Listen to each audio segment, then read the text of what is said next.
రేవంత్ పాలనలో బీఆర్ఎస్ నేతలపై పోలీసుల జురుం తారస్థాయికి చేరింది. గులాబీ లీడర్లపై అక్రమ కేసులు పెట్టి వేధింపులకు గురి చేస్తున్నారు.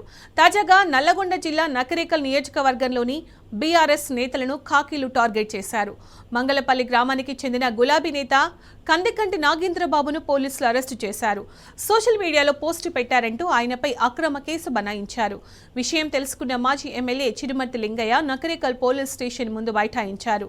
గులాబీ శ్రేణులతో కలిసి స్టేషన్ ముందు ధర్నా చేపట్టారు. నాగేంద్రబాబును వెంటనే విడుదల చేయాలని చిరుమర్తి డిమాండ్ చేశారు. మీకు మూల్యం చెల్లిస్తారు ప్రజలు. రేపు అధికారం వచ్చే రోజు కూడా ఇదే పరిస్థితి మీరు ఎదుర్కోవాల్సి వస్తుంది. ఇది మంచి సాంప్రదాయం కాదు.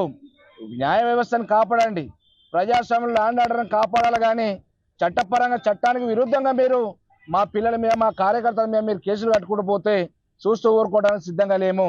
ఇప్పటికి 18 నెలలు అయింది, అయ్యేది లేదు పోయేది లేదు గవర్నమెంట్ తోటి. ఇంతకంటే ఎక్కువ కట్టుకుంటారు, కేసులు కట్టుకుంటాం. కానీ మేము కూడా ప్రజాక్షేత్రం మీ బట్టలు బిక్కే కార్యక్రమం చేస్తాం.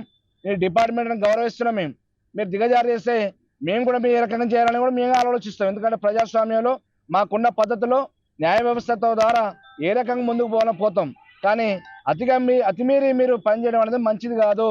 ఇప్పటికైనా మీరు పద్ధతి మార్చుకోవాలని చెప్పి రాజశేఖర్ గారి సిఐ గారికి విజ్ఞప్తి చేస్తూ, అదేవిధంగా ఈ నాగబాబుని ఎవరైతే బెదిరిస్తుండో ఆ బెదిరించినది కూడా పిటిషన్ ఇచ్చిన అతను మేము ఏమంటే మరి చట్టపరంగా చర్యలు తీసుకోవాలి. ఊళ్ళకపోతే కాల్చి తిరగకూడదు, సంస్థ చేస్తానని బెదిరిస్తుండు. మరి ఆ రికార్డు ఇప్పుడు సిఐ గారికి వినిపించడం, దాని మీద ఏ పార్టీ చర్యలు తీసుకుంటారో మీరందరూ కూడా చూసారు. దాని మీద చర్య తీసుకోకుంటే ఫర్దర్గా మళ్ళీ పార్టీ కార్యక్రమం ఇస్తాం. ఖచ్చితంగా ఈ నగరంలో పెద్ద ఎత్తున కూడా ఆందోళన కార్యక్రమం చేసి ప్రజలు కోరుకున్న ప్రజాప్రభుత్వం వచ్చిందని చెప్పేసి కాంగ్రెస్ పార్టీ చెప్పుకున్నారు.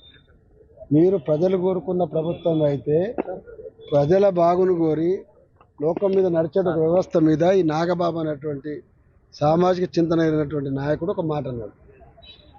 పోస్టింగ్ పెట్టిండి. ఇవాళ పిల్లలందరూ కూడా సోషల్ మీడియాలో లైవ్లో ఉంటారు. ఎప్పుడు చాలా తెలివితోటి పెట్టేటప్పుడు పోస్టింగ్. అది కేసీఆర్ గారు చాలా సందర్భాలు అంటూ ఉంటారు, బతుకుండంగా పిన్నమ్మకు బువ్వ పెట్టేది కాదు, చచ్చిపోయినాక మాత్రం వెండికడాలు పెడతారు. ఇదే మాట ఆయన అన్నాడు. ఏమన్నాడు? ఒకటే మాట అన్నాడు, ఓ 10,000 చదివిచ్చేసి పెద్ద వెతికేటువంటి వాళ్ళు వాళ్ళు రాజకీయ భిక్షగాలు అవుతారు, బతుకుండంగా ఇందిరమ్మ ఇల్లు కట్టిస్తాడు మనగాడవుతాడు. బరాబర్ నేను కూడా అంటున్నా, ఎవడైనా అంటాడు. ప్రభుత్వంలో ఉండేవాడి యొక్క పథకాలు ఏమైనా బ్రతకుండంగా చేరగలిగేది ఉంటే మంచిగా ఉంటుంది, చచ్చిపోయినాక నష్టపరిహారాలు కాదని చెప్పేసి అన్నారు. అదే మాట దానికి వారు అన్నట్టు లింగయ్య గారు అన్నట్టుగా పట్టుకురావడం ఎందుకు ఇంతమంది మాట్లాడిపోయినా కూడా చాలా తమాషా అరాచకం. కాకపోతే అది నువ్వు పంపే లేస్తే కేసు కట్టుకో, ఏం కట్టుకుంటూ ఏ సెక్షన్ ప్రకారం పెట్టుకో అంటే లేదన్నా పంపిస్తావు, గంట అయినాక పంపిస్తాం.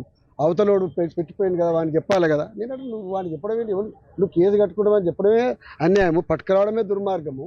ఎవడు పడతాడు ఏది పడితే కంప్లైంట్ ఇస్తాం. మరి మేము 100 కంప్లైంట్ ఇస్తామని చెప్పేసి ఒక అబ్బాయి వాడు సోషల్ మీడియాలో పెట్టిన దాన్ని కూడా మాట్లాడి ఇది ఏం పద్ధతి అవుతుంది?